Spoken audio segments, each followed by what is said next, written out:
요즘 애들은 몰라도 요즘 여의도는 좀 아는 사람들. 좀 아는 사람들과 한 주간 여의도를 짚어봅니다. 지난 2월에는 아무 말 안 하다가 최근에 불체포 특권을 다시 한번 내걸었습니다. 불체포 권리를 포기하겠습니다. 포기 선언을 했어요. 이거를 가능성이 있는 얘기인지, 여권에서는 그럴 가능성이 낮다고 얘기를 하고 있는데 좀 어떻게 보고 계신지 궁금합니다. 당연히 해야 될 일을 했다고 생각하고요. 진짜 문제는 실현할 수 있을까라는 거예요. 이것이 발표되고 그 다음날 민주당 중진들이 불체포 특권을 포기하는 것은 뭐 야성을 포기하는 거다, 야당임을 포기하는 거다. 우리 선배들 그동안 누려왔던 그 권력이 너무 당연하다고 생각되시는 것 같아요. 우리 국민들은 경찰이 부르고 검찰이 소환하면 하던 일 다 내려놓고 언제 갈까요? 하고 네. 가는 거고, 이게 우리 국민들이 검찰과 경찰의 소환에 응하는 그렇죠. 방식인데, 국회의원이라고 불체포 특권을 이렇게 오랫동안 노려야 된다. 저는 말이 안 된다 생각하고요. 이재명 대표의 포기 선언, 불체포 특권 포기 선언은 어떤 속뜻이 있다고 생각을 하시나요? 만약에 자기만 불체포 특권의 그 체포영장이 시리즈로 왔으면 본인은 아마 끝까지 뒤에 섰을 거라 생각해요. 근데 이제 잡음들이 끼는 거예요. 돈봉투 2명, 불체포 특권 들어오고 막 점점 여론이 악화되니까 이 옷을 입으면 나한테 도움이 되기는커녕 손해가 있겠다라고 생각해서 벗은 것 같아요. 이재명 대표가 갑자기 뜬금없이 주소일제를 얘기했는데 이거 원조지시잖아요. 네. 허락 받으셨나요 혹시? 이 정치권은 이 저작권이란 게 없어요. 먼저 쓰는데 그 다음 사람이 힘 있는 놈이 갖다 쓰면 또 그 사람 이름이 브랜드가 돼요. 야, 저작권 없는 세상에 사니까 좀 서글프기도 합니다. 그래도 불구하고 뭐 이슈가 된다는 거. 네. 근데 이번에는 주사일제를 던졌는데 큰 뉴스도 안 되는 것 같아요. 네. 69시간 노동 공격하고 싶은데 나는 이거다 하고 했던 주사일제인데 전 진정성이 없었다고 생각해요. 그러니까 대선 중에 주 4.5일제 공약했으니까 한 1년 반. 도대체 민주당은 법안 하나 내지 않고 정책 세미나 한 번 했나요? 그때 부랴부랴? 그래서 진정성이 의미가 없다. 저는 지난주인가요? 지지난주에 삼성전자에서 한 달에 한 번 주사일제 하겠다. 굉장히 큰 변화라고 생각합니다. 네. 정부가 시킨 거 아니잖아요. 네. 주사일제 하겠다, 한 달에 한 번이지만. 그래서 저는 이재용 회장 만나면 진짜 잘했다고 칭찬하고 싶어요. 한 달에 한 번 해보고 좋으면 매주 하는 걸 넘어서 하청, 계열사들 다 시켜라. 그러면서 이렇게 퍼져나가는 거다. 제가 이재명 대표였으면 이재용 회장 만나자고 했을 거예요. 주사일제 경험 얘기해보면서. 근데 그런 거 할 생각 안 하잖아. 그러니까 속이 빈 약속이었어요. 말뿐인. 네, 이 대표가 이번에 35조 추경하자 이렇게 얘기를 했는데 어떻게 보셨어요? 민주당에서 추경을 위해서 진짜 월급의 반씩 객출하면 모를까. 지금 상황은 더 이상 세금을 걷기도 어려운 상황이고 국채를 발행하기도 어려운 상황이에요. 지금 현재 너무 고물가, 모든 게 올랐잖아요. 냉면 16,000원, 김밥 4,000원, 5,000원. 못 먹어요? 외식하는 기쁨을 뺏긴 지 오래. 돈을 35조씩 풀면 물가는 더 오를 거예요. 유동성이 늘어나니까.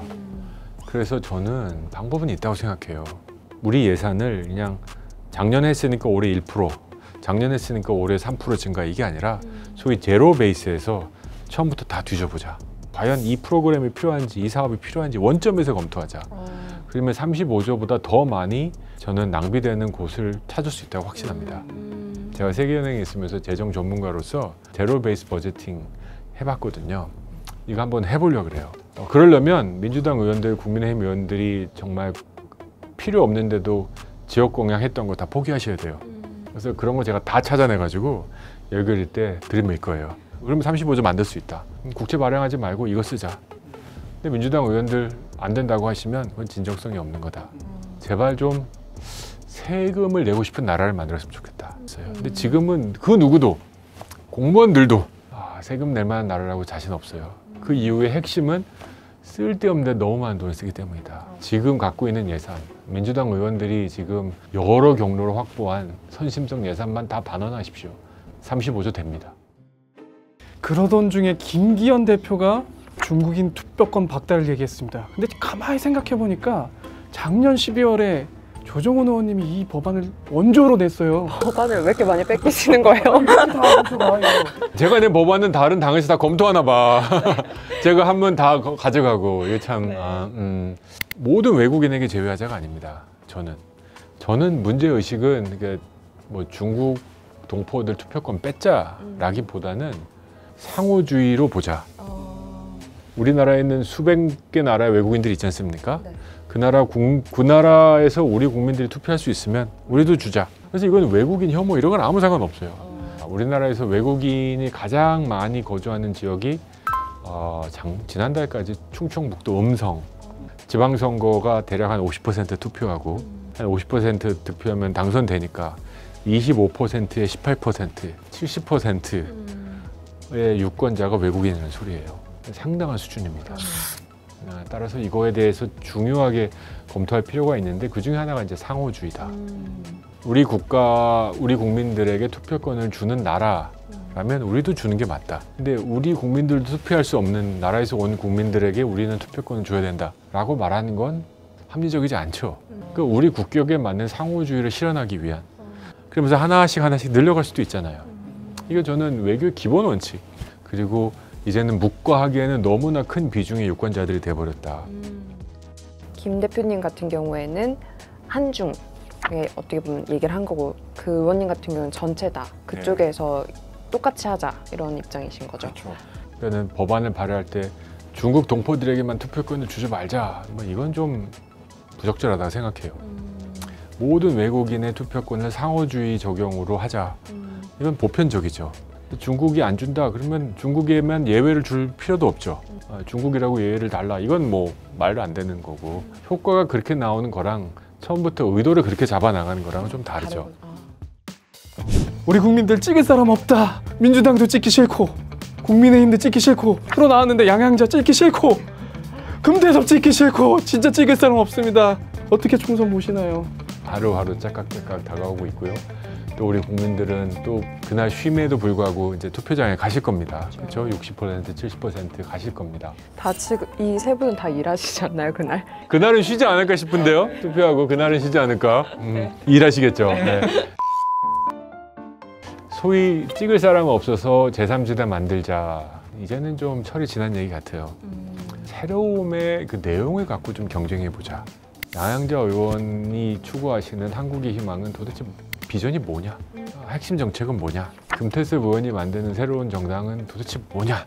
새롭게 나왔는데 그럼 내가 했던 정치에서 뭘 후회하고 뭐는 계속 가져가겠다라고 밝혀야 될 거 아니에요. 아니면 내가 뭘 새로 끝까지 내 정치의 핵심으로 갖고 갈 건지 그 새로움의 구체적인 내용으로 경쟁했으면 좋겠다. 저는 몇 가지 던졌습니다. 주사일제도 던졌고 정책적으로 외국인 정책도 던졌고 시작부터 선배들 뒤에 줄 서지 않겠다. 라고 새로운 정치하고 어려워도 창업하겠다. 전 창업했습니다. 다들 대기업 갔다가 지금 나오신 거거든요. 그럼 대기업 갔다 나오셔서 창업한 사람하고 저처럼 처음부터 창업한 사람하고 한번 경쟁해 보는 것도 좋은 것 같아요. 부탁하고 싶은 건 대기업에서 이따 나온 경력 갖고 창업 더 잘한다고 얘기하진 않으셨으면 좋겠어요. 처음부터 창업한 사람들에 대한 무례한 말씀이라 생각해요. 아주 좋은 비유. 네, 시끄러운 요즘 여의도 저희가 깔끔하게 정리해드립니다. 다음 주에도 더 신선한 내용으로 찾아뵙겠습니다. 좋아요, 구독 부탁드리겠습니다. 감사합니다. 감사합니다.